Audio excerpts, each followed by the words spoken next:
자, 우리가 지난 시간에 열심히 무언가 뭐 한 페이지가 가득 열심히 신나게 수식을 유도했어요. 그래갖고 뭘 우리가 지난 시간에 파이널리 결과로 얻었었냐면은 이렇게 생긴 걸 얻었어요. DT분의 DM이 FD 플러스 FK분의 4파이 RS 4파이 R S 마이너스 R분의 A 더하기 R 세제곱분의 BRN 세제곱. 이게 내가 여기서 똑바로 써도 칠판 카메라가 이렇게 기울어져 가지고 내가 삐뚤어 쓴 것처럼 보이더라고. 아무튼 이렇게 되는 걸 우리가 얻었죠. 이게 물방울이 컨덴세이션을 할 것인가 말 것인가에 대한 이야기입니다. 그래서 생각을 해보면은, 자, 얘를 일단 잠깐 무시해 봅시다. 얘를 잠깐 무시해 보면은 언제 얘가 양수가 될까요? 이 계수 양수고 얘 양수고 얘 양수고 얘 반지름이 음수일 리는 없으니까 결국 S가 양수면 양수인 거죠. 요 뒤에가 무시해 본다고 한다면은, 그러니까 과포화돼 있으면 물방울이 성장하는 거고, 반대로 S가 음수면 불포화되어 있는 상태면은 물방울이 증발하는 겁니다. 두 개가 같은 식으로 설명이 돼요. 그러니까 증발에 대한 식이 따로 있지 않고, 증발에 대한 식이 따로 있는 게 아니라 이게 물방울의 응결과 증발을 하나로 설명하는 그 식입니다. 그래서 뭐 따로 별다로 있지 않아요. 신나게 지난 시간에 우리가 유도를 했었고, 얘를 잠깐 조금 쪼개볼까요? m이 3분의 4로 W 파이 R 세제곱이죠. 물방울 구형이라고 우리가 가정을 하면은 이렇게 생겼겠죠, 그죠? 그러면은 dm은 양변의 미소량을 취해 보면은, 양변의 미분량을 취해 보면은 4로 W 파이 R 제곱 dr이 되겠죠. 그죠? 그죠? 여기서 양변 미소량 그냥 양변 미분에서 미소량 취한 겁니다. 그러면은 dm 대신에 얘를 샥 집어넣으면 4로 W 파이 R 제곱 dt분의 dr은 fd 플러스 fk분의 4파이 R s 마이너스 r분의 a 더하기 r 세제곱분의 brn 세제곱 이렇게 되겠죠? 그죠? 그러면은 4파이 R 날려줄 수 있죠? 그죠? 그러면은 양변의 로우 W를 분모에, 그러니까 양변의 로우 W를 나눠줍시다. 그러면은 어떻게 쓸 수 있냐면은 R dr dt는 양변의 로우 W를 나눠주면은 분모에 쓰면 되는데, 잠깐 쓸 시간을 드려야 되나요? 분모에 쓰면 되는데, 분모에 쓰면은 잠깐만 보면은 로우 W를 여기다 쓰면 되긴 하는데, 로우 W 이렇게 쓰면은 좀 귀찮아요. 어차피 이게 상수기도 해서. 그래서 보통 어떻게 쓰냐면은 얘 곱해서 그냥 프라임으로 만들어 버립니다. 로우 W를 요 안에 곱해서, 그래서 FD 프라임 더하기 FK 프라임 분의 4파이 R이 깨끗하게 날라갔죠. 1 S 마이너스 R분의 A 더하기 R 세제곱 분의 BRN 세제곱 이렇게 됩니다.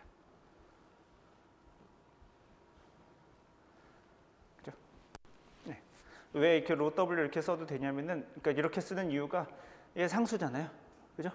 얘 상수고 얘도 물론 우리가 온도와 압력에 따라서 변하기는 하지만, 이건 온도와 압력에 따라서 변하는 거지 다른 것에 변하는 게 아니니까 우리가 여기서 그냥 대강 상수, 그러니까 반지름에 대해서 변하는 건 아니니까 대강 상수 취급해줘가지고 이렇게 집어넣어서 이렇게 만들 수 있습니다. 자, 이렇게 되고요. 그 다음에 얘를 좀 심플리파이 해보면은, 심플하게 좀 만들어 보려고 하면은, 지난 시간에 우리가 얘가 예전에 요 a가 얼마인지 우리가 대강 계산한 적 있었죠. 그렇죠. 기억이 안 나겠지만 기억이 안 나죠. 얘 대충 10의 마이너스 9승 미터 정도쯤 되는 값이었어요. 그러니까 이게 대강 1 나노미터 정도쯤 되는 스케일이었었죠. a라는 값이. 이게 R이 얼마냐면은 물방울이니까 예, 최소한 몇 마이크론 정도쯤은 되죠. 예, 그러니까 얘가 훨씬 커요. 그죠? 그러니까 얘는 대체로 무시할 만해요. 10의 9승이 아니었나? 10의 6승이었나? 10의 7승 아니면 6승이었던 것 같다. 갑자기 확실하지 않네? 얼마였지? 너무 작은데 그러고 보니 10의 9승이라면 너무 작잖아. 얼마였나요? 얼마였나요? 10의 9승 맞아요? 맞구나. 예. 뭐 되게 말도 안 되게 작으네 지금 보니까. 이게 10의 9승 미터니까 1나노미터급인데 얘는 아무리 작아도 10의 마이너스 6승 미터급이란 말이죠. 그러니까 얘가 1000배 더 크죠 최소한. 예, 그러니까 얘는 1000분의 1보다도 보통 일반적으로 더 작은 오더죠. 그죠? S는 평균적으로 어느 정도쯤 될까 하면은 그래도 1% 정도쯤이 우리가 보통 0.1에서 1% 정도쯤이라고 우리가 생각하고 있어요. 그러면은 S의 오더가 대충 얼마냐면 1%니까 10의 마이너스 2승. 그런데 0.1%면 10의 마이너스 3승 요 정도쯤 되는 오더겠죠? S가 가지고 있는 범위가 한 10의 마이너스 3승에서 10의 마이너스 2승 정도쯤 됩니다. 0.1에서 1% 내외 클라우드 안에서. 물론 증발하는 경우라면은 이게 훨씬 더 크겠죠. 그죠? 증발하는 경우라면 RH가 이 대기권에서 뭐 지가 구름에서 비가 떨어지는 그 밑에도 우리가 보통 RH가 그렇게 막 100%에 가깝게 되지 않죠. 보통 7, 80% 정도쯤 됩니다. 예, 믹싱 레이어에서 비가 오는 날에도 뭐 한 90% 정도까지 올라갈 수 있지만 그러면은 이제 얘가 마이너스 0.1 정도쯤에서 더 커질 것이고 절대값이 구름 안에서 보통 이 정도쯤 됩니다.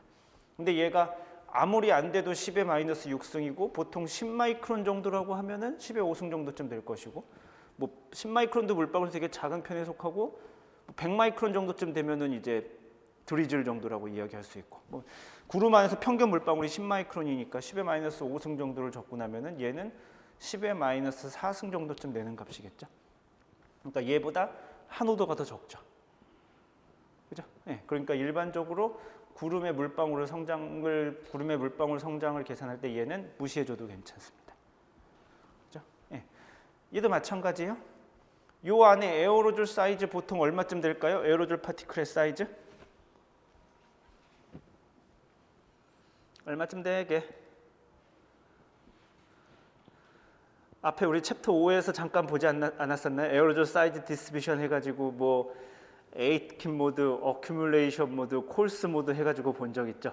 얼른 봐봐요. 거기 어큐뮬레이션 모드가 제일 뉴클레이션이 제일 잘 된다고 그랬었고 어큐뮬레이션 모드 그래서 걔가 대충 몇 나노미터인지 표에 나와 있죠. 테이블 5.1인가 5.2인가에 나와 있어. 어큐뮬레이션 모드.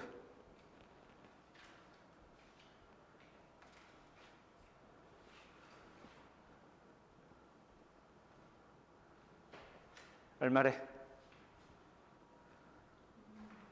없다고? 일단 없다고 하라고 보는 거죠.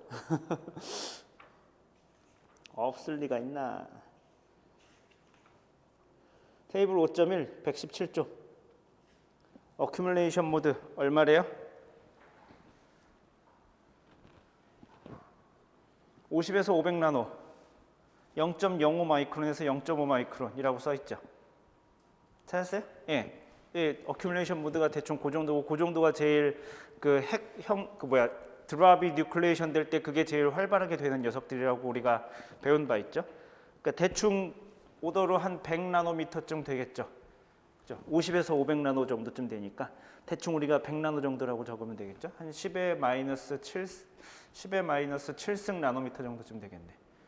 10의 마이너스 7승 미터. 우리가 R은 여기서 아까 10의 마이너스 5승 정도라고 잡았으니까, 그죠? 10마이크론 정도로 잡았으니까 10의 마이너스 5승이면은 얘는 10의 마이너스 2승 되겠죠, 그죠? 그런데 걔의 세제곱이죠. 그러니까 10의 마이너스 6승 정도가 되는 오더겠죠.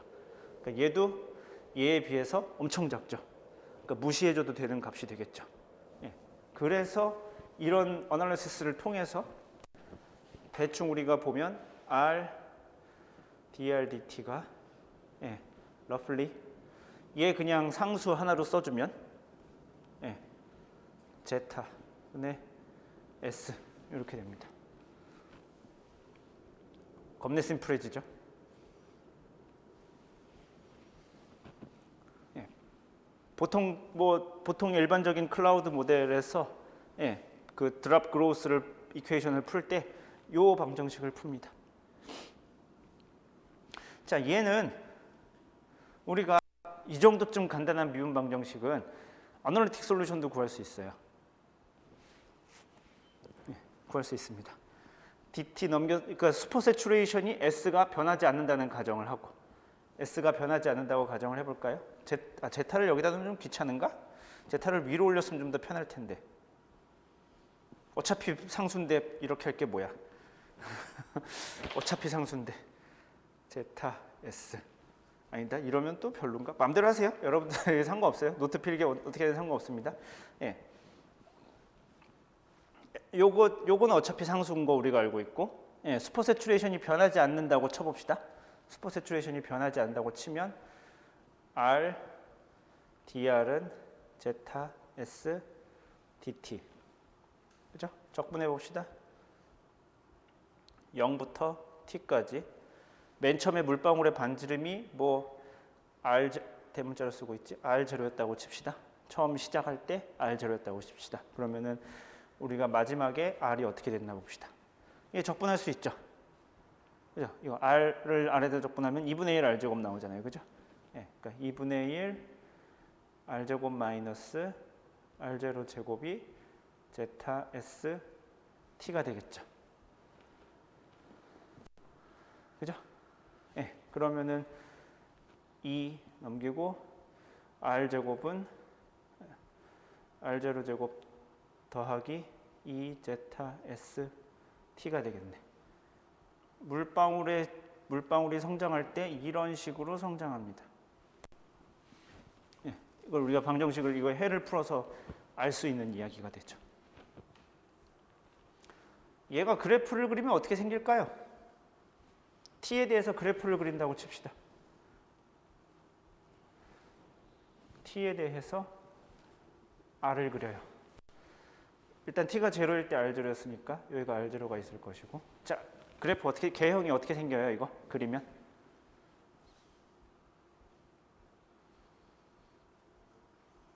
그죠? 예, 왜냐하면은 제곱이니까 루트 G 하면은 예, 어쩌고저쩌고 루트의 그래프, 루트 X의 그래프랑 비슷해지죠. 그러니까 이런 식으로 됩니다. 이게 물론 이게 가다가 어디에 수렴하는 건 아닙니다. 그죠? 루트 T니까 계속 무한히 증가하기는 합니다. 다만 증가율이 느려질 뿐인 거죠. 예, 루트 T로 이렇게 증가하게 됩니다. 예, 요게 물방울의 반지름이 시간에 따라서 어떻게 증가하는지 예, 응결에 의해서 어떻게 증가하는지 보여주면 이렇게 됩니다. 자, 재미있는 성질이 있는데 지금 보면은 작은 물방울들이 더 빨리 성장하죠. 그죠? 여긴 지금 시간에 대해서 초기에는 물방울이 빨리 성장하죠. 그죠? 그런데 시간이 지나면 물방울이 천천히 성장하죠. 그죠? 이게 루트로 어쩌고저쩌고 돼 있어가지고 만약에 이게 조금 작은 값에서 출발했다고 칩시다. 예, 여기 작은 값에서 출발했으면 그래프의 개형이 어떻게 될 것 같아요? 여기 R0가 좀 작아졌어. 처음에 좀 작게 시작했어. 그러면은 그걸 여기다 겹쳐서 그리면 어떻게 될 것 같으세요? 물론 얘보다 더 커지는 일은 절대 없겠죠, 그죠? 예, 당연히 이게 뒤집어지는 일은 없을 겁니다. 그런데 그려보면 얘는 초반에 더 빨리 성장해요. 이렇게 됩니다. 예, R0보다 큰 녀석으로 성장했다면은 초반에 느려요. 그래서 이렇게 됩니다. 예, 얘를 그래프를 그리면 이런 식으로 그려져요. 그렇기 때문에 중요한 성질이 있어요. 이게 뭐냐면 작은 물방울은 더 빨리 성장해요. 도대체 왜 그러지? 이게 되게 헷갈리는 지점이에요. 뭐냐면 우리가 이 식을 보면 DMDT는 R에 비례하죠. 그죠? DMDT는 R에 비례해요. 그러니까 물방울의 반지름이 크면 클수록 증가율이 커요. 질량 증가율이 크죠. R에 비례하니까. 예, 그런데 이식을 놓고 보면 얘를 R을 이렇게 나눠줄 수 있겠죠. dRdt는 R분의 1 곱하기 S가 될 거잖아요. R에 반비례해. R이 크면 클수록 이 값이 작아. 예, 그러니까 반지름의 증가율이 작아져요. 예, 이게 그래서 헷갈리면 안 돼요. 예, 질량 증가는 반지름이 큰 녀석이 질량은 더 빨리 증가해. 예, 그러니까 이따시만한 물방울이 있고 여기 코딱지만한 물방울이 있으면 수포 세츄레이션이 똑같다 치면은 누가 더 질량의 증가율은 얘가 더 커요. 그런데 반지름, 즉 크기의 증가율은 작은 녀석이 더 빨리빨리 증가해요. 예, 왜냐하면 기본적으로 생각하면 m이 r 세제곱에 비례하기 때문에 그래요. 예, 이 질량이 똑같이 커지려면은 이게 r의 세제곱만큼 돼야 되는데 이 끼껴야 r에 비례하거든 얘가. 예, r의 세제곱에 비례하면 이게 또이또해지는 건데 이게 겨우 사실은 r 제곱에 비례하면 이게 또이또해지는 건데 예, 이게 저희가 차수가 r의 1차밖에 안 되거든. 예, 그러니까 질량이 커지긴 하고 질량이 더 빨리 커지긴 하는데 생각만큼 그렇게 더 빨리 안 커지는 거지. 예, 그래서 반지름이 증가하는 비율은 작은 물방울이 더 크게 됩니다. 이해가 되시나요? 머릿속에 이게 저도 처음에 배웠을 때 뭐 이게 무슨 말이야? 그리고 한참 생각했던 이야기도 했었는데 예, 물방울이 작은 녀석이 질량 증가율은 작은 건데 크기 증가율은 더 큽니다. 예, 크기는 더 빨리빨리 증가하는. 얘는 크기가 커져봐야 질량은 그렇게 크게 안 증가한 걸 거 아니야 생각해보면. 얘는 애초부터 코딱지만 했었는데 요거만 했었는데 요거 좀 커져봐야 이게 뭐 질량이 얼마 증가했겠어. 이따시만한 녀석이 조금 더 반지름 커지면 질량은 더 크게 증가한 거지. 예, 그런데 우리가 지금 여기서 관심 있는 거는 반지름이 즉 크기가 얼마나 빨리 증가하냐에 대한 문제인 거예요. 예, 반지름은 얘는 그러니까 질량이 조금만 증가해도 반지름이 더 커지고 작은 물방울은 질량을 조금만 가져가도 반지름이 더 많이 커지거든. 애초부터 얘는 작았으니까. 지금 이런 상황인 거예요. 이해가 되시나요, 이게? 예, 그래서 그래프를 그리면 이런 식으로 돼요. 굉장히 중요한 결론이에요. 이게 뭐냐면 맨 처음에 물방울의 스펙트럼이 이 정도였다고 칩시다. 그러니까 물방울 범위가 여기서부터 여기까지였어. 크기 범위가 여기서부터 여기까지였어. 그런데 컨덴세이션을 수행하면 어느 정도쯤 되냐면은 이렇게 줄어드는 거예요. 거의 모든 물방울의 크기가 비슷비슷해지는 거죠. 네, 매우 빨리 비슷비슷해집니다. 실제로 모델링을 가지고 계산을 해보면은 맨 처음에 어떤 스펙트럼을 줘요. 맨 처음에 어떤 스펙트럼을 주고 계산을 해도 한 10분 정도만 지나면 보통 컨덴세이션에서 10분, 길어야 20분만 주어지면은 거의 모든 물방울의 크기가 다 똑같아집니다. 예, 크기가 제일 큰 녀석과 작은 녀석이 뭐 한 0.1 마이크론 차이도 안 나요. 거의 다 또이 비슷해집니다. 예, 컨덴세이션은 그렇게 만듭니다. 예, 그러니까 지금 크기가 작은 녀석이고 큰 녀석인데, 그러니까 사이즈 디스트리뷰션으로 그리면은 뭐 예를 들면은 이런 식으로 될 건데, 얘는 천천히 증가해. 얘는 느리게 가. 근데 얘는 빨리 가. 예, 그러면 이게 어떻게 돼야 되겠어요? 얘는 밀고 얘는 천천히 가니까 예, 이게 이렇게 압축이 되겠죠. 이런 식으로. 그죠? 예, 이런 현상이 벌어집니다. 예, 그 물방울의 컨덴세이션에 의해서는 크기 분포가 이렇게 줄어들게 돼요. 예, 굉장히 중요한 결론입니다. 두 번째 중요한 결론이 뭐냐면은 가면 갈수록 이게 증가율이 느려지기 때문에 엄청 큰 물방울이 생기는 데에는 시간이 엄청 많이 걸려요. 무슨 말이냐? 맨 처음에 우리가 에어로졸에서 드라비하고 뿅 하고 됐어. 그러면 에어로졸이 생각해보면은 나노미터 스케일이었잖아요, 그죠? 지각기 끝에 아까 좀 어큐뮬레이션 모드 봤지만은 100나노미터, 예, 1마이크론을 잘 넘지 않습니다. 에어로졸은 1마이크론 넘으면은 되게 엄청 큰 에어로졸이에요. 그래서 여러분들이 우리가 PM10이라고 하죠. 그러니까 사실 PM10은 엄청 큰 입자예요. 자연계의 PM10까지 거의 안 가요. 예, 그 대부분의 입자는 PM2.5입니다. 그리고 여담이지만 배웠죠? 그럼에도 불구하고 우리가 이걸 질량 분포를 나타내면은 세제곱에 가중되기 때문에 뒤쪽이 질량을 다 가져가 가지고 실제로 여러분들 위해서 어딘가에서 숫자를 보면은 PM2.5하고 PM10을 비교해 보면은 PM10이 항상 크죠. 당연히 크죠. 그리고 가끔 보면 압도적으로 클 때도 있죠. 근데 그럼에도 불구하고 얘네는 숫자가 그렇게 많은 건 아닙니다. 엄청 적어요. 그럼에도 불구하고 이게 되게 걔네가 질량 포션이 많은 것뿐입니다. 숫자 농도로는 굉장히 적어요. 대부분의 에어로졸은 다 나노미터 스케일입니다. 100나노미터 스케일 정도쯤이에요. 우리가 예전에 에어로졸 사이즈 디스트리뷰션에서 본 적이 있습니다. 그러니까 걔네들이 뿅 하고 드랍이 돼봐야 맨 처음에는 그렇게 안 크겠죠. 한 1 마이크론, 2 마이크론 정도쯤 될 겁니다. 그죠? 한 1, 2 마이크론 정도쯤 될 겁니다. 걔네들이 쭉쭉쭉 성장을 컨덴세이션에 의해서 성장을 해야겠지. 1 내지 2 마이크론 정도쯤 될 겁니다. 자, 보통 티피컬한 구름 안에 물방울의 크기가 어느 정도쯤 되나요? 대충 얼마쯤 되게요? 계산시켜 볼까? 물방울 그 리퀴드 워터 컨텐트가 잠깐 계산해 볼까요? 우리가 뭐 계산의 편의를 위해서 1g per 세제곱 그쵸? 세제곱미터 1kg당이니까 라고 쳐봅시다. 이게 QC 그리고 NC가 뭐 대충 100 세제곱센티미터라고 칩시다. 자, 그러면은 평균 반지름 얼마인가요? 우리 이런 거는 알아야 되지. 않을까? 계산할 수 있잖아. 그죠? 물방울 하나의 평균 반지름을 R이라고 그러면 얘의 밀도는 rho W 3분의 4 파이 R 바의 세제곱일 거고 얘가 하나의 질량일 거고 이게 NC개만큼 모여서 이게 QC가 되는 거죠. 그죠? QC가 지금 10의 마이너스 3승입니다. 대충 그렇다 칩시다. 그러니까 이거니까 이게 대충 뭐 1g per 킬로그램 정도 됐을 거고 NC는 지금 10의 8승 정도쯤 됩니다. 이게 세제곱센티미터 10의 8승 per 단위를 전부 다 MKS로 통일했다 치고 그죠?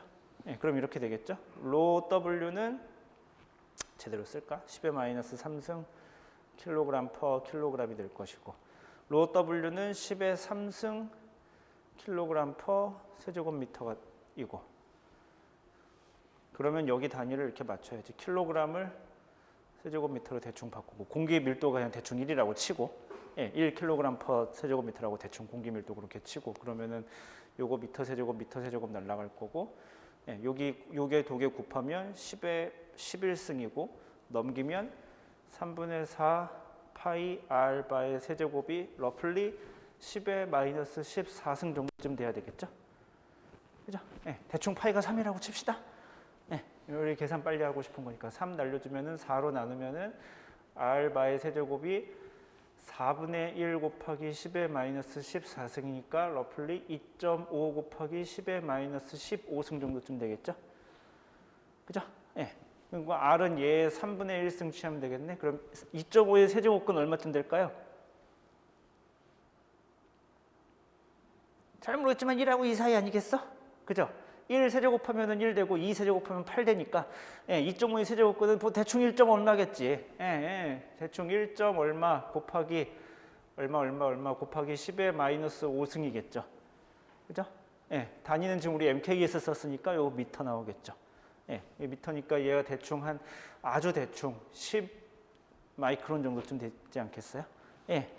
이 구름 안의 평균 물방울의 크기입니다. 그래서 요게 뭐 이런 거 계산하는데 어려워하면 안 돼요. 이런 거 계산하는 거 어렵지 않게 하는 거예요. 자, 구름 안의 물방울의 크기가 대충 한 10 마이크론 정도쯤 돼요. 처음에 시작해서 1에서 2 마이크론에서 평균 물방울은 한 10 마이크론 정도쯤 됩니다. 자, 빗방울의 크기는 어느 정도쯤 될까요, 보통? 빗방울. 우리가 관측하는 빗방울의 크기는 어느 정도쯤 될 것 같으세요? 반지름이?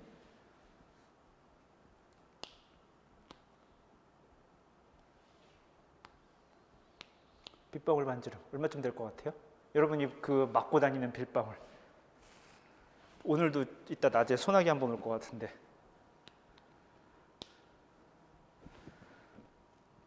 빗방울 그 크기 하나 걔의 반지름 얼마쯤 될 것 같아요?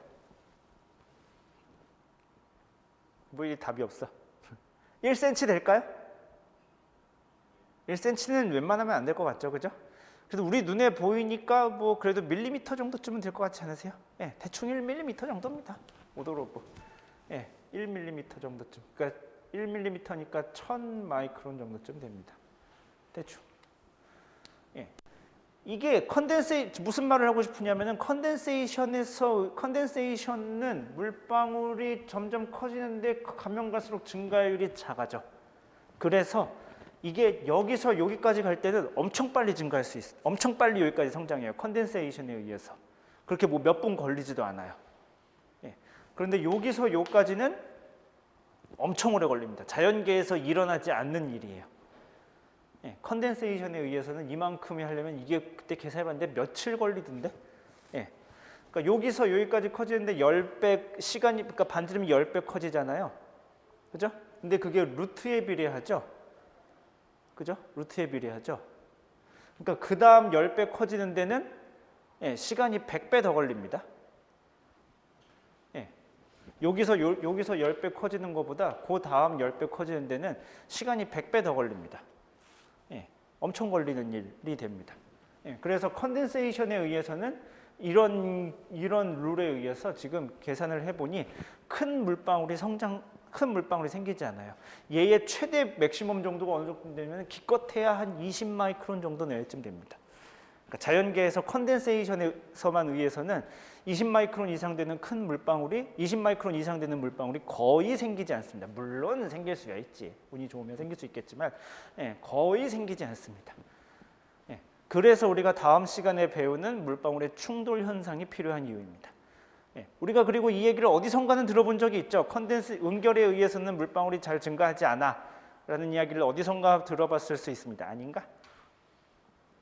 여러분들 그 대학교 1학년 때 그런 거 배우지 않나요? 병합설. 고등학교 책에도 나오던데. 예, 병합설, 빙정설. 예, 병합설이 필요한 이유입니다. 그러니까 그 병합성 빙정설이 필요한 이유가 뭐냐면은 예, 자연계에서 우리가 비 내리는 걸 관측하고 싶었던 거예요. 구름에서 비가 왜 내리지? 라고 생각해 보니까 우선 걔네가 수증기가 응결해서 성장하겠구나 라고 했는데 실제로 이 식을 풀어보니 물방울들은 절대로 빗방울로 커지지 않아요.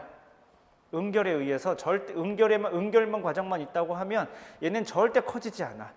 그렇게까지. 예. 그럼 우리가 보는 비는 뭐지? 가 된 거죠. 그래서 필요한 과정이 두 가지였던 겁니다. 하나는 충돌 병합설, 하나는 빙정설. 빙정설이 우리가 제가 시험에 냈던 그 문제입니다. 예, 걔는 응결이 계속 일어날 수 있는 거지. 물방울하고 얼음하고 있으면은 옆에 물방울이 없어지면서 빙정이 계속 커질 수 있는 자라나는 환경이 되죠. 물론 근데 걔도 이론적인 맹점은 있습니다. 뭐가 맹점일까? 이걸 답지에다 제대로 쓴 녀석은 아무도 없었었는데 물방울하고 얼음하고 계속 같이 있어야 됐죠. 그죠? 얼음만 있으면 안 되는 거지. 얼음만 있으면 주변에서 물방울이 증발될 녀석이 없으니까. 그죠? 예.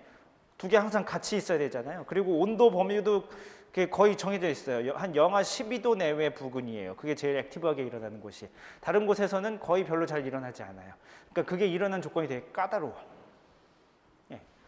그러니까 그게 항상 일어나는 과정도 아니고. 그래서 실제로 최근에는 제가 나중에 수업 시간에 또 이야기하겠지만 최근에 모델링을 해서 계산해 보면은 빙정설, 우리가 흔히 말하는 그 베르쉐론 프로세스만 가지고 내리는 비는 거의 없습니다. 어쨌든 얼음 입자들 사이에서도 충돌을 해야 돼요. 예. 최근에 모델 계산에 따르면은 빙정설은 이제 약간 이게 좀 올드 시오리가 되어가는 느낌입니다. 예. 교과서에는 여전히 그냥 그렇게 나오는데 물론 그것만 가지고도 비가 내릴 수 있고 그리고 그게 얼음의 크기를 성장시키는 데는 주요한 메커니즘인 건 맞지만 예. 그게 직접 비까지 이어지지는 않는다고 우리가 보통 봅니다. 최근에는 그렇고요. 우리가 그거는 얼음 이야기할 때 하겠습니다. 아무튼 예. 지금 얘에서 중요한 결론은 물방울이 처음에 작을 때는 빨리 성장할 수 있지만 작을 때는 이게 작아서 이게 커지지만 물방울이 일정 크기가 되고 나면은 예, 그 다음엔 이게 너무 작아져서 이것만 가지고는 잘 성장하지 않는다입니다. 숙제가 있습니다. 예. 숙제가 뭐냐면은 실제로 이 식을 이용해서 드롭 사이즈 디스트리뷰션이 항상 이렇게 내로해짐을 수식으로 더 엄밀하게 증명하는 겁니다. 예, 이게 지금 이렇게 폭이 커졌다가 점점 작아지죠? 예, 이걸 수식으로 엄밀하게 증명하는 겁니다. 어떻게 하냐면은, 예, 힌트는 뭐냐면은 R1-R2, 맨 처음에 R1이라는 게 있었고 R2라는 드랍이 있었다 칩시다. 이게 크다고 쳤을 때, 예, 얘가 시간에 대해서, 예, 항상 감소함을 보이면 됩니다. 예, 드랍의 물방울 두 개의 드랍의 사이즈의 차이가 있는데 이게, 예, 항상 감소하는, 예, 요 드랍의 사이즈의 차이가 항상 감소한다는 걸 보이면 됩니다. 그죠? 예, 그러면은 차이가 계속 점점 좁아진다는 걸 뜻하는 거겠죠. 무슨 말인지 이해가 되나요? 예, 얘를 보여주면은, 예, 아, 지금 물방울의 드랍 사이즈 디스트리뷰션이 계속 내로해지고 있구나 라는 것을 보일 수 있게 됩니다. 이 식으로부터 우리가 보이면 됩니다.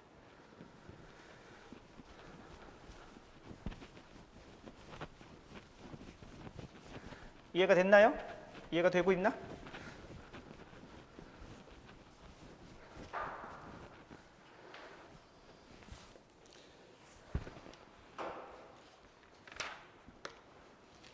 자, 그 다음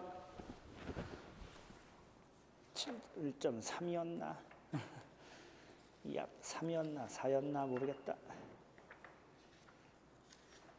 7.1.5구나. 7.1.5. 예. Growth of a drop population.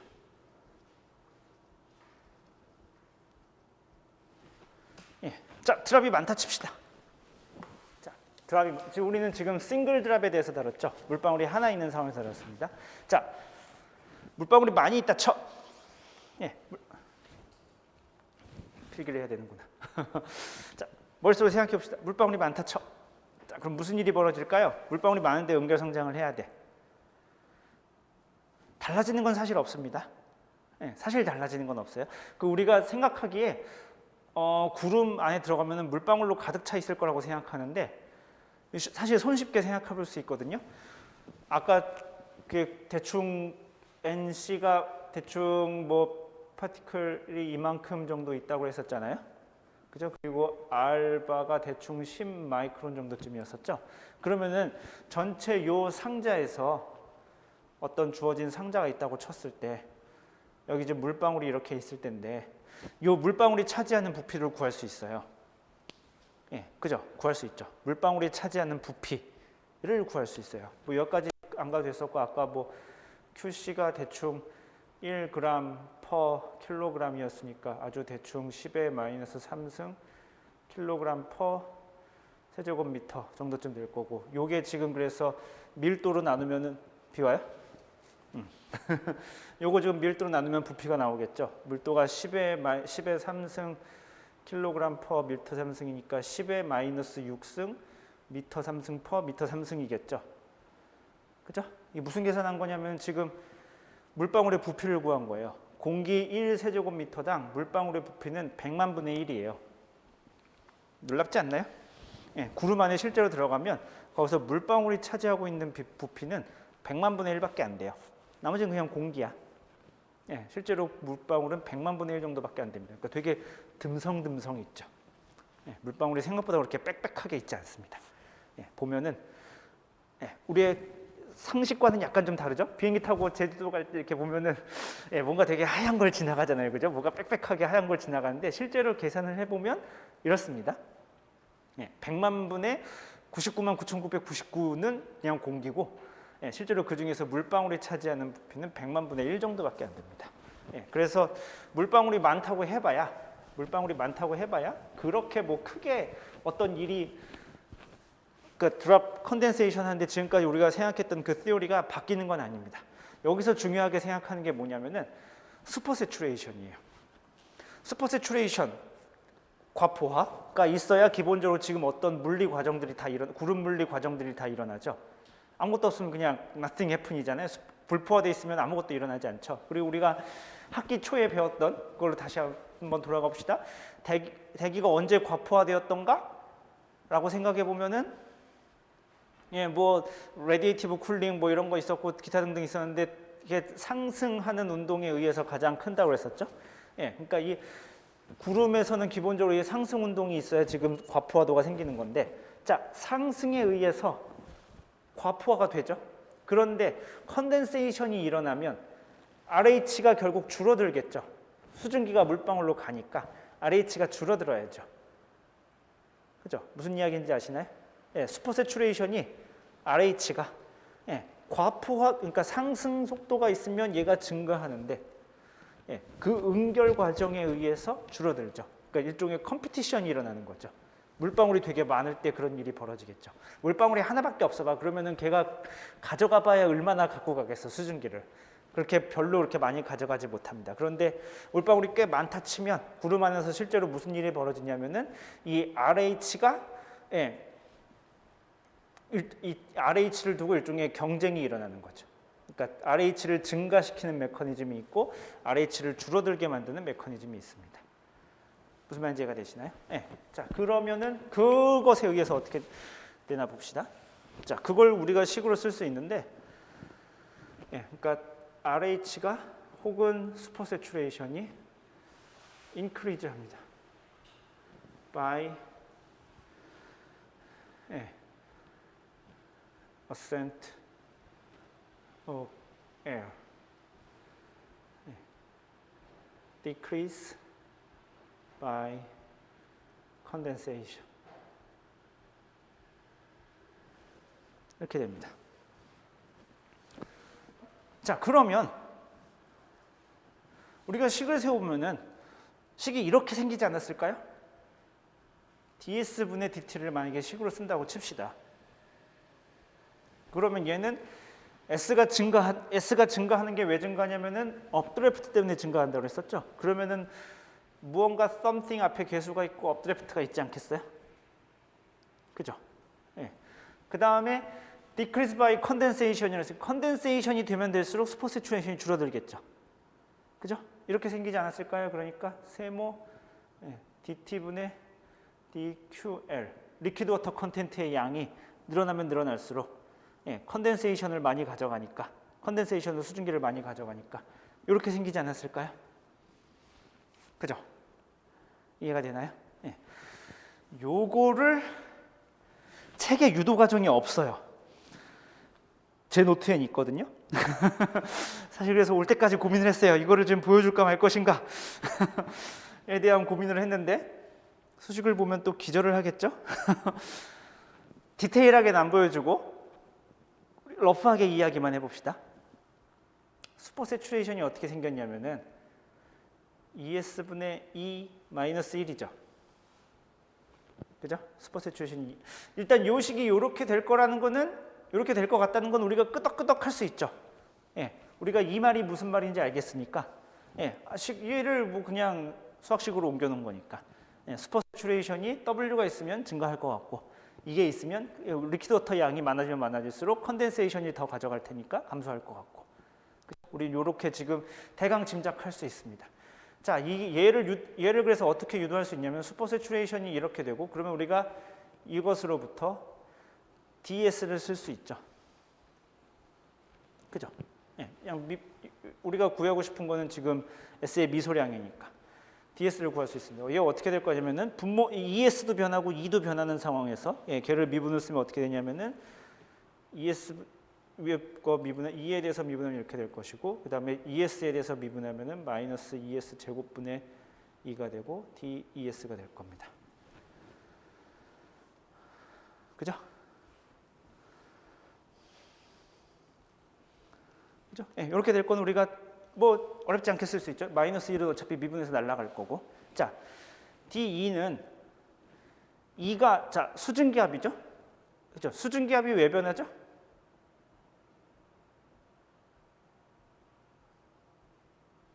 수증기압이 지금 수증기압의 미소량을 이야기하고 있는 거죠. 예, 수증기압이 왜 변할까요? 수증기압이 뭐의 함수죠? 2가 어떻게 구하지?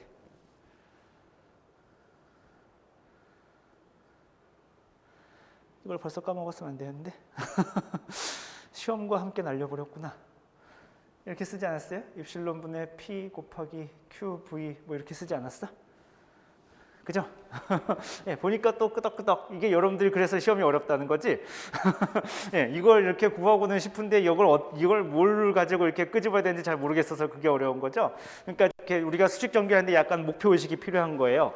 이게 뭐냐면은 우리가 지금 얘의 최종 골이 뭐냐면은 슈퍼 세츄레이션이 어떻게 변할까를 생각해 보는 거예요. 지금 이렇게 공기가 지금 상승하고 있는 공기궤고 그 안에서 계속 응결 과정이 일어나고 있어. 개의 슈퍼 세츄레이션이 어떻게 변할까에 대한 생각입니다. 개의 슈퍼 세츄레이션 어떻게 변할까? 생각해보면 슈퍼 세츄레이션 식을 써놓고 개의 미소량을 이렇게 써놓은 다음에 그럼 2가 변한다는 소리인데 이 수증기압이 왜 변할까라고 생각하면은 올라가면서 도대체 뭐가 변하길래 수증기압이 변할까 생각하면 첫 번째 프레셔가 변하죠. 올라가니까.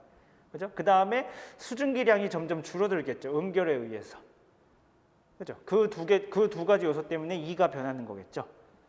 그죠? 예. 그러니까 2를 개와 개의 함수로 써줘야 됩니다. 그 다음에 그럼 D2를 열심히 전개를 하면은 얘를 DP와 DQV의 꼴로 써줄 수 있습니다. 이거 전개를 안 보여주는 거예요. 예. 원하면은 해볼 수 있습니다. 노트를 어디다 올려놓을까? 예. 아무튼 D를 이렇게 요거에 대한 함수를 쓸 수 있을 겁니다. 자, DES는 ES도 변해요. ES는 왜 변할까? 포화 수증기압이 변해. 변하나? 공기가 상승하면 포화 수증기압이 변하나요? 변하지. 포화 수증기압은 뭐의 함수인데? 온도만의 함수. 그러니까 얘를 dT로 바꿀 수 있죠. 그죠? 올라가면 온도가 변하죠. 그죠? 자, 그런데 지금 올라가는 공기계니까 그리고 우리가 목표는 아까 이야기했지만 업드래프트와 컨덴세이션 혹은 그 워터의 양으로 지금 얘를 표현하고 싶은 거니까 생각을 해보면 그러면은 온도가 왜 변할까? 생각해보면은 올라가는 공기에서 이게 온도가 변하는 이유는 단열 팽창하기 때문이죠. 즉 프레셔가 변하기 때문이죠. 그죠? 그 다음에 잡열 방출돼 가지고 또 변하겠죠. 그것과 관련된 이퀘이션이 우리가 배웠죠. 에너지 보존 법칙. 그죠? 예, 뭐 이런 거 배웠죠. CP, D, ln, T, 마이너스 R, D, ln, P 더하기 L, D, Q, L인가 QV인가 아무튼 이게 0이잖아. 이게 에너지고 이게 잡열이고. 그죠? 여성과 낯이 있죠. 이 정도쯤이면 낯이 익었으면 좋겠어. 이게 뭐 T로 나눠줬었나? 뭐 아무튼 그렇습니다. 예, 이런 거 어디선가 본 적이 있어요. 그러니까 이 DT를 뭘로 바꿀 수 있냐면은 DP와 역시 마찬가지로 DQV로 바꿀 수 있습니다. 그죠? 예. 그러니까 지금 DS를 DP와 DQV, 즉 P와 QV의 함수로 바꿔줄 수 있습니다. 그죠? 그 다음에 우리가 상승하는 공기에서 정력학 과정이 있다 칩시다. 예, 물론 이게 정력학 과정이 성립하는가라는 거에서는 우리가 또 생각을 해봐야 되겠지만 왜냐하면은 가속도 운동을 할 것 같잖아. 예, 근데 굳이 가속도 운동이 아니어도 사실은 이 시오리가 잘 성립해가지고 우리가 정력학 과정을 쓸 수 있는 건데 이거를 바로 그러면 DG로 바꿀 수 있겠죠. 그죠? 예, 정력학 모션이 그거잖아. 그죠? 예, 정력학 과정이라는 게 결국 보도에 따라서 압력 분포가 어떻게 될 것인가를 설명하는 이야기잖아요. 그죠? 예, 그러니까 DP를 DG로 바꿀 수 있습니다. 그러니까 finally DS를 뭘로 바꿀 수 있냐면은 DG와 DQV로 바꿀 수 있습니다. 그죠? 그럼 얘를 DS를 DT로 나누면 이게 DT가 될 것이고 이게 DT로 나눠질 것이고 DG 오버 DT가 바로 상승 속도 W가 되겠죠. 예, 그 다음에 생각해보면은 QV의 변화량은 여기서 다른 것이 다 보존된다고 한다면은 QV가 늘어나면 늘어날수록 QL은 줄어들겠죠. QV하고 QL의 토탈량은 항상 보존돼야 되겠죠. 그죠? 예, 지금 상전이가 일어나는 거니까 예, 수증기와 물의 양의 합은 항상 같아야 될 겁니다. 그러니까 DQV나 DQL이나 똑같은 이야기지.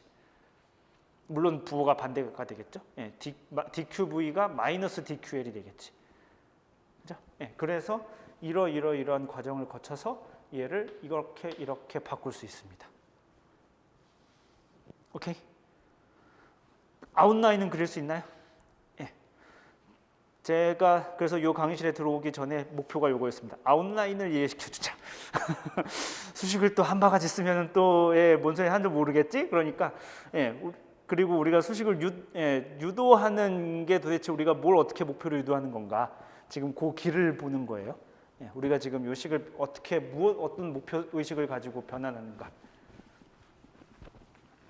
를 보는 게 중요합니다. 그래서 최종적으로 계수는 어떻게 되냐면 요게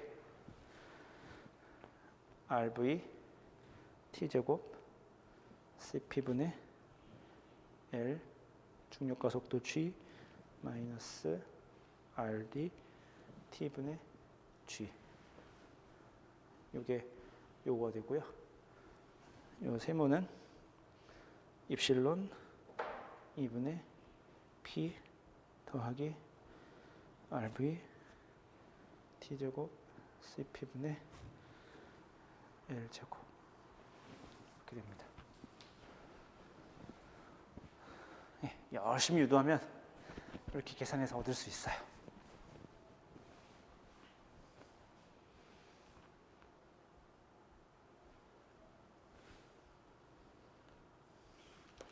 되나요? 뭐 아까 이야기했지만 그 DS가 D2하고 DES로 바뀌었었고 E가 지금 이게 DP하고 DQV였었고 ES가 DT였었는데 DT를 다시 DP와 DQV로 바꾸는 거였었죠. 그래서 여기서 그리고 DP가 DG로 바뀌고 요게 DG로 바뀌고 그래서 지금 여기서 나오는 두 개의 텀이 여기 들어가 있는 거고 여기서 지금 요 DQV가 지금 여기에 들어가게 됩니다. 그렇게 되고 책에 지금 이야기가 나왔었나? 책에 이야기가 잠깐 나올 건데 책에 그래서 이 이야기가 7.31, 7.32에 나오는 이야기입니다. 식형태는 조금 다르게 생겼어요. 뭐 비슷한 것 같기도 하고 아닌 것 같기도 하고 그럴 겁니다. 보면은 그 정도의 차이예요. 요 RT 대신 RT가 왜 나왔어? RV지.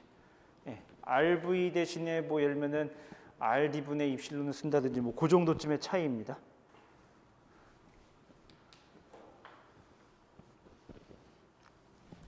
그 정도로 쓰다 보면은 그다음에 뭐 P는 로RT 써가지고 뭐 이렇게 바꾸고 뭐 그런 정도쯤의 차이입니다. 그래서 생긴 7.30이라고 7.32하고 다른데 하다 보면은 뭐 같은 이야기라는 걸 알 수 있고 그리고 가끔 보면은 얘가 무시가 될 수도 있습니다. 이것도 우리가 지난번에 했던 그 컨덴세이션 이퀘이션 유도할 때랑 되게 비슷한데요.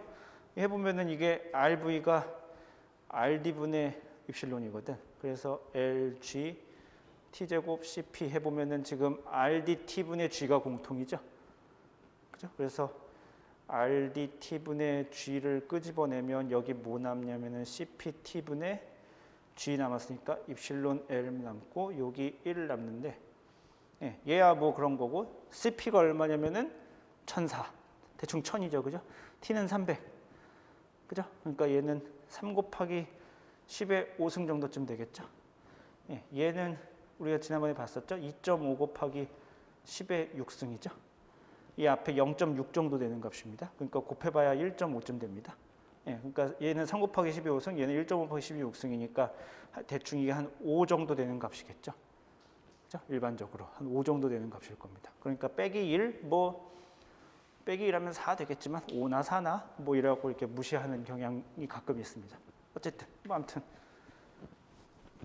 어떤 책에 보면 그렇게 나와 있어요. 우리가 그래서 파이널리 요 식을 유도해 줄 수 있는데요. 자, 요 식을 보고 우리가 도대체 그래서 뭐 어쩌라는 거야? 라고 생각해 보면은 이 식이 기본적으로 뭘 가르쳐 주냐면 슈퍼세츄레이션이 이렇게 증가하는 요인과 감소하는 요인이 있습니다. 그래서 일반적으로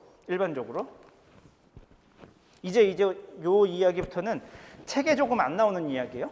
책에 안 나오는 이야기를 그냥 해보면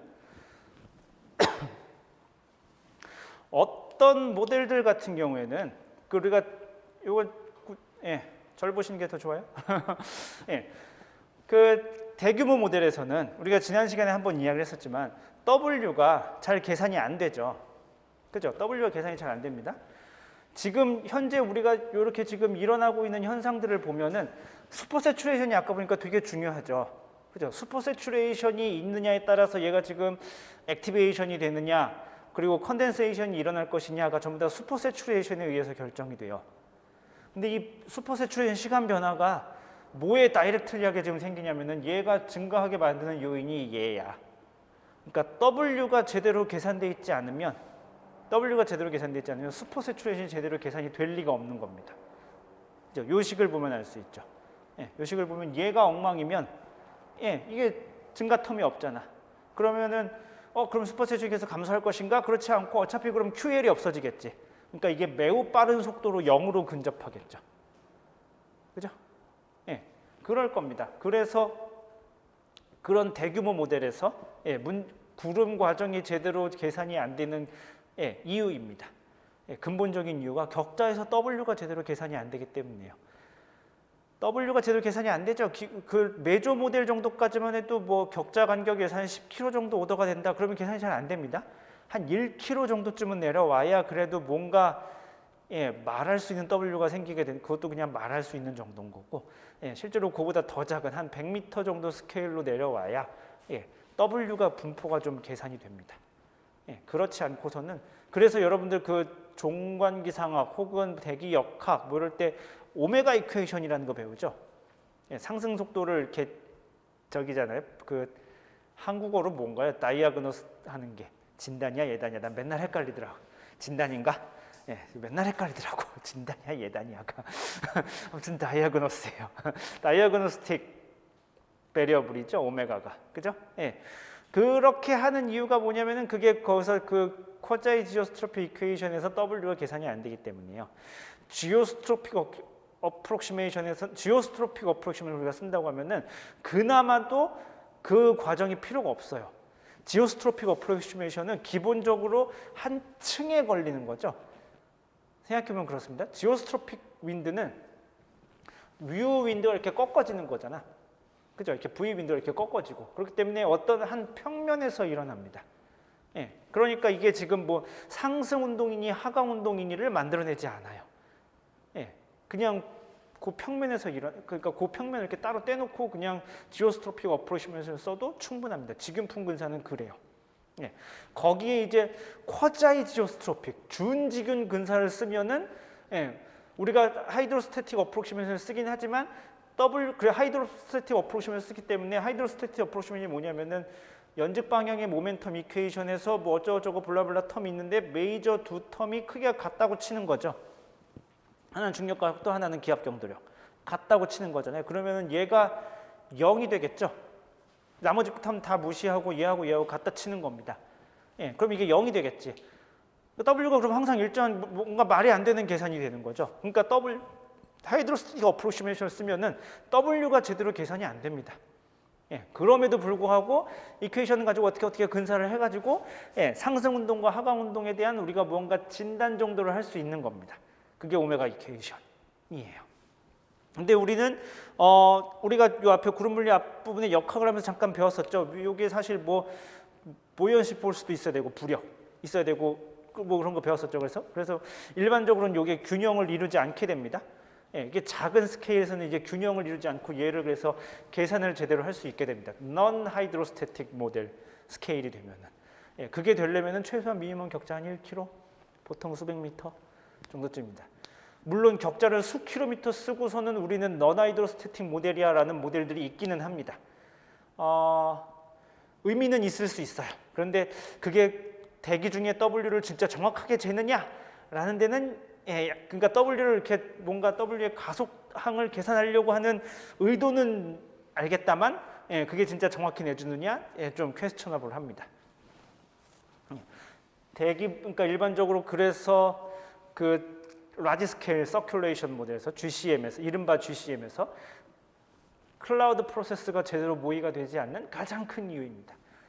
클라우드 프로세스에서는 슈퍼 세츄레이션이 핵심인데 그래야 뭐가 생기고 초기에 성장하고 할 텐데 그러려면 W가 계산돼야 되는데 W가 계산이 되지 않는 게 가장 큰 맹점입니다. 그러면 GCM에서는 다 손 놓고 있어야 되는가? 그럴까요?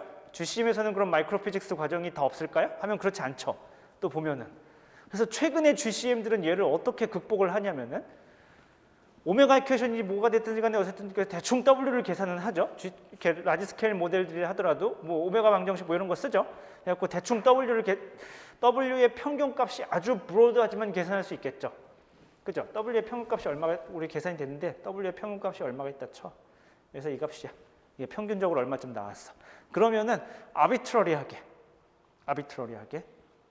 W가 이런 분포가 될 거라고 가정을 합니다.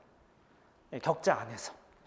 그 격자 안에서 우리 격자 안에서를 유식한 말로 서브그리드 스케일이라고 부르는데 격자 안에서 평균값만을 우리가 평균적인 W만을 아는데 평균적인 오메가로부터 평균적인 W만을 아는데 그걸 가지고 W가 이런 식의 분포가 되어 있을 거라고 가정을 합니다.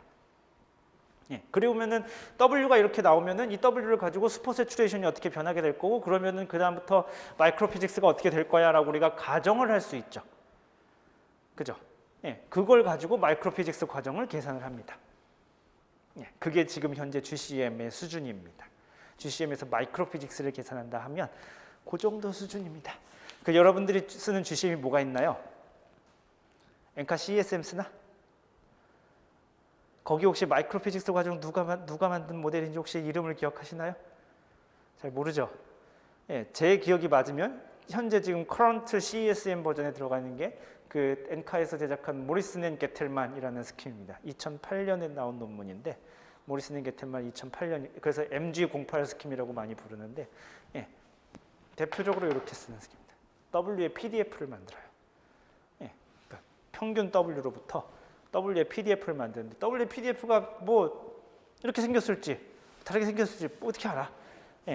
물론 작은 스케일을 가지고 실험을 한 거예요. 작은 스케일의 모델을 가지고 실험을 했더니 W가 평균값이 요만할 때 뭐 일반적으로 이렇게 평균 이렇게 격자를 이렇게 여러 개를 평균했겠죠. 그랬을 때 W의 베리에이션이 요 정도 된다더라라고 할 수 있지만 그게 뭐 당연히 케이스 바이 케이스겠지. 그렇게 됩니다. GCM에서 손 놓고 있을 수만은 없으니까. 그래서 이런 식으로 계산을 합니다. 마이크로 피직스 과정이 GCM에서 처리되는 게 그렇고요. 첫 번째 그러니까 요 이퀘이션으로부터 첫 번째 하는 이야기가 그렇고요. 자, 두 번째 이야기는 실제로 얘를 가지고 우리가 무언가 의미 있는 계산을 해볼 수도 있어요. 무슨 계산이냐면은 요 QL이 리퀴드 워터 컨텐트의 양이죠, 그죠? 리퀴드 워터 컨텐트의 양. 대충 우리가 할 수 있죠, 대충. 그죠? 대충 할 수 있습니다. 어떻게 되냐면 물방울 다 크기가 다 갖다 쳐. 갖다 쳐. 그러면은 저기잖아. n 곱하기 m일 거고, 그러면은 넘버 곱하기 로 w 3분의 4 파이 r 세제곱이겠죠, 그죠? 그죠? 이게 대충 QL이 대충 이렇게 나오겠죠. 비슷하다, 물방울이 대충 다 비슷하다 치면은 계산을 간단하게 해야 되니까. 그러면은 dt분의 dql을 우리가 근사하게 계산할 수 있죠. 그러면 여기다 넘기면은 뭐 어쩌고저쩌고 나오고 지금 dr, dt 뭐 어쩌고저쩌고 나오지 않겠어요? 혹은 n 곱하기 dm, dt 나오겠죠. 그죠? 근데 dm, dt는 우리가 여기서 물방울의 성장 레이트는 우리가 이런 식으로 계산을 할 수 있었죠. 그죠? 그래서 여기다가 이걸 넣을 수 있습니다. 얘를 어떻게 해야 되면은 뭐 어쩌고저쩌고 something s죠. 슈퍼 세츄레이션이 비례한 양이었었죠. 그죠? 얘를 집어넣을 수 있습니다. 그래서 ds분의 dt가 뭐 w가 상수인 지역이라고 치면 w마저 상수라고 치면 요 네모와 요 네모가 같지는 않겠지만 네모, 세모, s 이렇게 쓸 수 있습니다. 뭔 짓을 한 거야? 다시 한번 잘 째려보면 QL이라는 게 생각하면은 크게 물방울이 다 갖다 치면 넘버 곱하기 각 개별 물방울의 매스가 될 것이고 요 물방울의 DMDT는 그러면 N은 안 변하나? N은 안 변한다고 칩시다 일단. 뭐 충돌 같은 거 일어나지 않고 그냥 물방울이 됐다 응결한다고 치는 거예요. 그러면은 N은 안 변할 테니까 얘가 DMDT가 될 것이고 DMDT는 우리가 식에 썼지만 예, 슈퍼 세츄레이션에 비례한 양이니까 W가 일정한 지역에서는 우리가 이렇게 가정할 수 있을 겁니다. 그죠? 즉 슈퍼 세츄레이션이 이렇게 된다는 소리는 얘를 방정식을 풀 수 있죠. 그죠? 얘 정도쯤 되면 또 우리가 또 손으로 풀 수 있어요. 이거 지금 뭐냐면은 dTds가 a-bs 꼴인 거잖아요. 그죠? 요런 미분 방정식 풀 수 있나요? 그 여러분들 잘 모르겠는데 여러분들 학부 때 미분 방정식을 배웠나요? 배웠어요? 수리물리 2 때 배웠죠? 예. 네. 제가 와서 보니까 제가 오기 직전 해에는 안 배웠더라고. 다른 분께서 가르치셔가지고 그런지 제가 오기 직전 해에는 그걸 안 배웠더라고. 그래서 제가 다시 부활시켰는데 그래서 제가 가르치기 훨씬 전 해에는 이걸 배웠는지 안 배웠는지 모르겠어. 건희 씨 때는 안 배웠을걸요? 예, 예, 그때 수리물리 2를 듣긴 했어요? 들었나 안 들었나 기억이 안 나죠. 네. 소현 어때요? 수리물 2를 수강은 했어요? 미분 방정식을 배웠나요? 기억이 안 나요? 네, 그 귀에 못이 박히도록 안 들어서 그런 거지. 저는 지금 그래서 제가 수업을 바꿔서 수리물리 2 때는 미분 방정식만 하고 있고 귀에 못이 박히도록 한 학기 내내 미분 방정식 얘기만 하거든요. 그래서 네, 할 건데 그 뒤에 있는 사람들은 아마도 예, 들었을 것 같아요. 더 옛날 걸 보니까 커리큘럼에 있었더라고 보니까. 예, 이거 풀 수 있죠. 그러면은 a-bs분의 ds 해가지고 dt에서 이거 그냥 인테그럴 해버리면은 할 수 있는 거잖아요, 그죠? 이걸 풀면 어떻게 되냐면은 s가 뭐 앞에 something exponential minus 뭐 something 이렇게 t 이런 식으로 돼요. 예, 그러니까 처음에 어떤 슈퍼 세츄레이션이 있어서 익스포넨셜리 감소하는 형태예요. 이런 식의 해가 얻어집니다. 이게 감마가 뭐 a분의 b쯤 되려나? 뭐 그렇게 될 겁니다. a분의 b인가 b분의 a인가 뭐 대충 그렇게 될 겁니다. 예, 이런 식의 해가 나와요. 이거 풀어보면 뭐 어렵지 않게 풀 수 있어요. 그렇다는 소리는 슈퍼 세츄레이션 맨 처음에 있긴 있는데 이게 W에서 공급되긴 하는데 슈퍼 세츄레이션이 커지면 커질수록 뒤에 있는 이 감소하는 양이 점점 커지게 될 테니까 어느 순간 이게 균형점을 이루게 되는 거죠. 아, 이게 해가 정확하지 않다. 이게 이렇게 되는 게 아니라 S0에 뭐 1 마이너스 익스포넨셜 마이너스 감마 t 뭐 정도쯤 된다. 예, 풀어볼까? 풀면 또 시간이 또 그래서 예, 아무튼 자 이렇게 돼가지고 이게 매우 빠르게 그냥 일정 얘가 그러니까 무슨 말이냐면 얘가 0으로 근접해요. 예, 매우 빠르게 균형을 이루어요. 어느 정도쯤 빠르게 균형을 이루느냐? 얘 타임 스케일이 어느 정도냐? 얘가 타임 스케일을 결정하겠죠. 요 상수가. 그죠? 요 상수가 타임 스케일을 결정하고 얘는 아마 A하고 B에 의해서 결정이 될 거고 요 값과 요 값에 의해서 결정이 될 건데 얘를 티피컬한 상황에다가 뭐 일반적으로 구름이 발생되는 상황을 가정해서 상수를 집어넣고 업드래프트를 5m/s로 넣었어요. 꽤 센 편이죠. 썬더스톰이 기껏 해봐야 10m/s예요. 그러면은 일반적으로 5m/s면은 충분히 예, 괜찮은 강한 상승 기류입니다. 그랬을 때 얘가 어느 정도까지 빨리 평형에 이르냐면은 2초 정도쯤 됩니다. 타임 스케일이. 예. 그러니까 처음에 슈퍼 세츄레이션 플럭추에이션이 뭐 있는데 예, 그리고 이걸 가지고 액티베이션이 일어나는데 실제로 이 슈퍼 세츄레이션이 급속하게 평형 상태에 이르게 되고 그 타임 스케일은 2초예요. 그러니까 엄청 빨리 일어나는 과정이에요. 뭐가 컨덴세이션이. 그러니까 업드래프트로 만들어 봐야 컨덴세이션이 매우 빨리 가져가는 과정이 됩니다. 예, 그래서 컨덴세이션이 굉장히 빨리 일어나는 과정이고 이게 타임 스케일에 그래서 지금 말한 것처럼 수초 정도쯤 되면 재빠르게 평형 상태, 이 평형 상태는 이 W가 결정하게 될 텐데 예, 여기로 근접하게 됩니다. 무슨 말인지 이해가 되시나요? 예, 평형 상태는 사실 뭐 어렵지 않게 구할 수 있지. a-bs가 0이 되는 거지. 그럼 넘기면 s는 b분의 a가 되겠죠. 요 b분의 a로 근접하게 되는데 요 정도 타임 스케일이 여기로 근접하게 되는 타임 스케일이 그렇게 수초 정도쯤 됩니다. 예.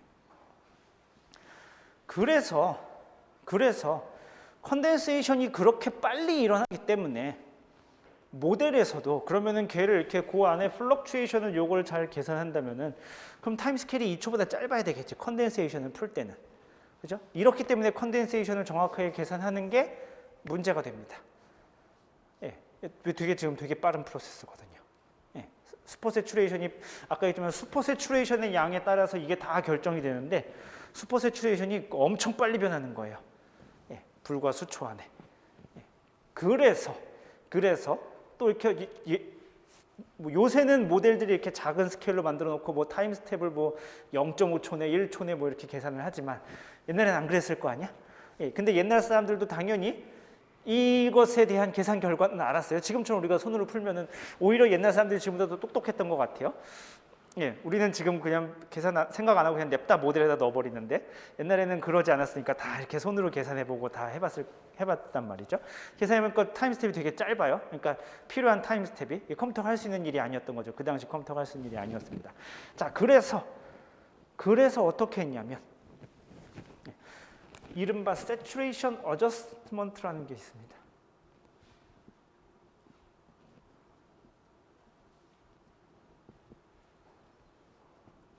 Saturation Adjustment라는 게 있습니다. 포화 조정 뭐 그런 게 있는데 이게 뭐냐면 어차피 모델에서 W도 계산이 잘 안 돼. 그죠? 어차피 모델 W가 계산이 잘 안 돼. 게다가 컨덴세이션 엄청 빨리 일어나. 네, 그러니까 컨덴세이션 과정을 계산하기가 되게 힘든 거야. 그러니까 이걸 계산이 잘 안 되는 슈퍼세츄레이션을 DT분의 DS 이 텀 자체가 계산이 잘 안 되는 거지. 이것도 모르고 이게 지금 되게 빨리 일어나는 프로세스고. 예. 그러다 보니까 무슨 저기를 했냐면 W가 이제 막 그래도 W를 어떻게 뭐 알아내야지라고 해서 알아냈으니까 무슨 뭐 PDF를 쓰는 뭘 써서 알아냈으니까. 그 다음에 그래서 그래서 직접 얘를 계산하는 게 아니라 많은 모델에서는 어떻게 계산하냐면은 과포화도가 어느 정도쯤 생겼다 쳐. 예. 예를 들면 1% 생겼다 쳐.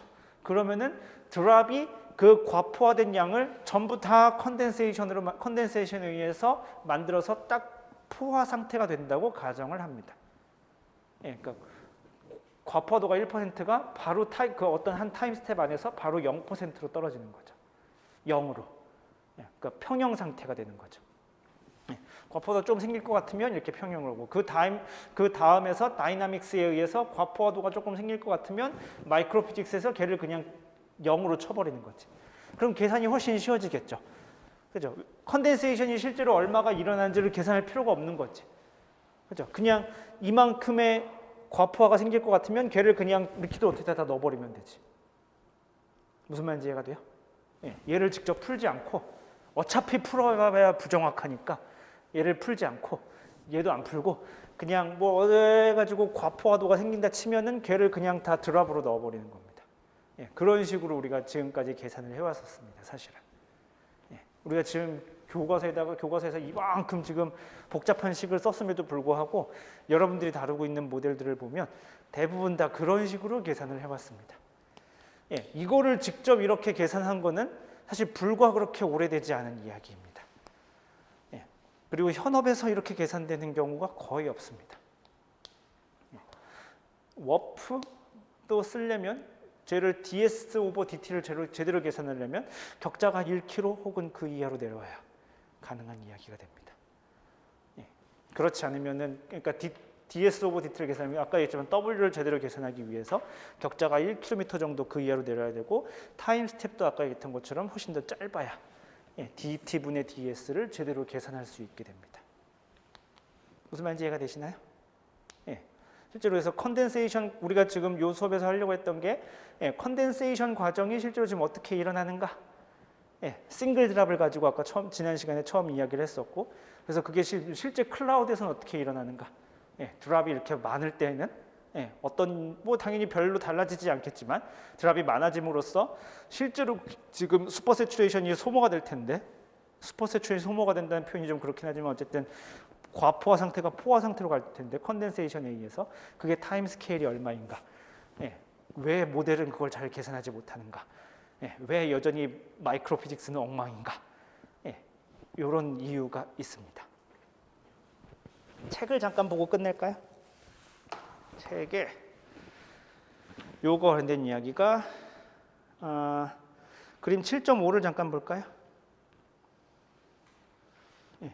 그림 7.5는 지금 고도에 따라서 상승 속도가 하나는 0.5m/s, 하나는 3m/s에 따라서 슈퍼 세츄레이션이 얼마만큼 버티컬 프로파일을 그릴지, 그 다음에 그래서 NC 넘버 컨센트레이션이 어떻게 될지, 평균 드랍 크기는 어떻게 될지, 그 다음에 리퀴드 워터 컨텐트의 양은 얼마나 될지를 보여준 겁니다. 보면은 슈퍼 세츄레이션 값을 거기 보면은 W가 지금 6배 차이죠. 0.5하고 3이니까 그죠? 꽤 많이 차이 나죠. 그 나머지 변수들 중에서 제일 크게 차이 나는 변수죠. 그게 슈퍼 세츄레이션이. 그런데 여기서 생각해 보면은 그게 피크가 어딘가요? 0에서 시작해서 0이 지금 하이트 어버브 클라우드 베이스예요. 클라우드 베이스부터 시작해서 몇 미터 정도쯤에서 최대죠? 20m 정도쯤이죠. 생각해 보면은 그 0.5일 때는 20m까지도 안 가죠. 한 10m 정도쯤 되죠.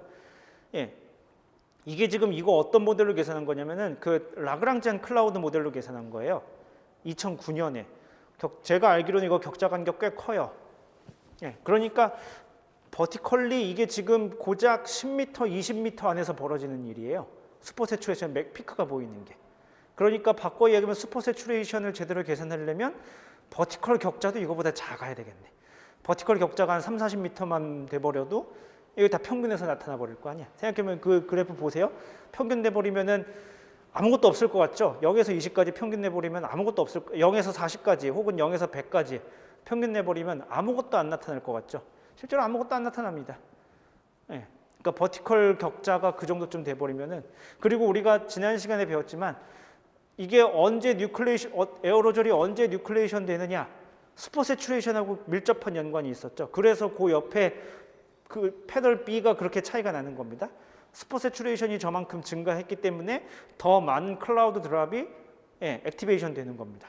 근데 슈퍼 세츄레이션 제대로 리졸브가 안 돼. 만약에 격자가 0부터 100m까지 다 평균 내버려가지고 그냥 있으나 마나한 값이 됐어. 그러면은 옆에 B가 별 차이가 없어지겠죠.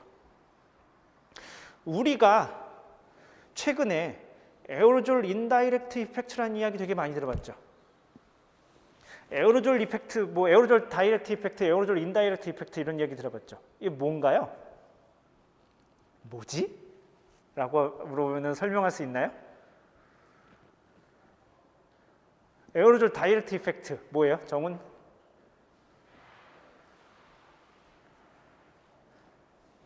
에어로졸이 뭘까요? 뭘 하는데 다이렉트라는 소리일까? 이 얘기하고 끝냅시다. 이게 우리가 이 책의 맨 마지막 챕터에 나오는 이야기이긴 한데 그때가 살지 않을지 모르겠고,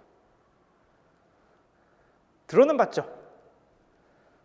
뭐죠? 에어로졸 다이렉트 이펙트. 뭔지 모르겠어요? 뭔지 몰라요? 흡수 산란. 그래서 에어로졸이 어디에 영향을 미친다? 이펙트니까 어딘가에 영향을 미치는 거겠죠? 어디에 영향을 미치는 거죠? 레디에이션에 영향을 미치는 걸 에어로졸 이펙트라고 그래요. 에어로졸 이펙트는 결국 에어로졸이 레디에이션에 미치는 영향을 말하는 거거든요. 에어로졸 다이렉트 이펙트는 에어로졸이 직접적으로 레디에이션을 방해하는 거예요. 방금 얘기했던 흡수나 산란을 통해서. 에어로졸 인다이렉트 이펙트가 있어요. 그러면 에어로졸이 간접적으로 레디에이션에 영향을 미친다는 소리예요. 어떻게 간접적으로 영향을 미치냐면은 에어로졸이 구름을 만들어서 구름이 레디에이션에 영향을 미치는 거를 에어로졸 인다이렉트 이펙트라고 불러요. 인다이렉트 이펙트는 종류가 되게 그리고 많아요. 퍼스트 인다이렉트 이펙트, 세컨드 인다이렉트 이펙트, 무슨 인다이렉트 이펙트 되게 많아요. 예. 아무튼 근데 결정적으로 거기서 다루는 게 뭐냐면 에어로졸이 수농도가 많아지면 구름 물방울이 개수가 많아져서 이렇게 복사를 어떻게 바꾸고 이렇게 해야 되는데, 좀 아까 우리가 그 그래프에서 봤듯이 슈퍼 세츄레이션이 제대로 리졸브가 안 되면 그게 제대로 계산이 안 돼요. 그러니까 그게 제대로 계산이 안 되는 모델 가지고 한 이야기들은 다 거짓말일 가능성이 높죠. 거짓말까지는 아니지만 매우 불확실한 결과일 가능성이 매우 높죠. 그래서 여러분들 그 IPCC 보고서 이런 거 보면 항상 에어로졸 인다이렉트 이펙트가 언서튼티가 제일 큽니다. 그렇게 큰 이유가 아까 이야기했던 지금 요런 이유에서 그렇습니다. 예, 그런 모델들이 W를 제대로 계산을 못하고 W를 제대로 계산한다 치더라도 이게 그리드 사이즈가 한 100m쯤 돼버리면은 그냥 평균 돼서 다 없어져 버리고 예, 그러다 보니 슈퍼 세츄레이션에 의해서 이게 뉴클레이션이 결정이 되는데 이 뉴클레이션이 제대로 계산이 안 되는 거죠. 왜 그렇게 슈퍼 세츄레이션을 그렇게 클라우드 피크에서 조금 보였다가 클라우드 베이스에서 조금 보였다가 이내 줄어드느냐? 이것 때문에 그렇습니다. 컨덴세이션에서 재빨리 가져가는 과정이기 때문에 그렇게 됩니다. 그래서 제대로 계산이 안 되는 거죠. 여러분이 아마 요번에 아마 리뷰해야 될 논문이 그 압둘라작 앤 간 2000이죠. 아직 읽어보지 않았구만. 아마 요번 주에 아마 다음 돌아오는 날 아마 여러분들이 리뷰해야 될 논문이 아마 제 기억이 맞으면 그걸 건데 그게 요것과 연관되어 있는 이야기입니다. 그래서 슈퍼 세츄레이션 식을 어떻게 잘 만들어 가지고 우리가 걔를 이렇게 좀 큰 모델이라 하더라도 정확하게 뉴클레이션 되는 개수를 계산해 보자.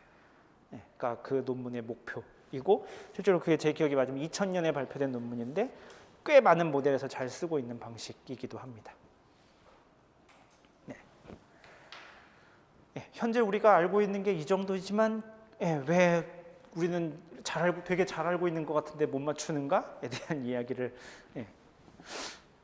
근데 생각해보면은 이런 거를 봤어야 알지. 우리 우리 과에서는 모델을 직접 이렇게 돌리는 사람들이 별로 많이 없어서 맨날 이렇게 누가 돌린 모델 갖다가 다운로드 받아서 분석하는 친구들은 되게 많은데 실제로 모델을 이렇게 러닝하는 케이스는 별로 없고 모델을 만드는 케이스는 더더욱 없는 것 같고 그래서 좀 이런 말을 하기가 좀 그렇긴 하지만 뭐 아무튼 우리의 현재 레벨이 그런 수준입니다. 여기까지 그래서 컨덴세이션에 의한 성장 여기까지 할 거고요. 다음 시간에는 우리가 컬리전에 의한 성장을 이야기를 하겠습니다. 그것도 한 일주일 정도 걸릴 것 같아요. 우리 다음 시간에 봅시다. 수고했습니다.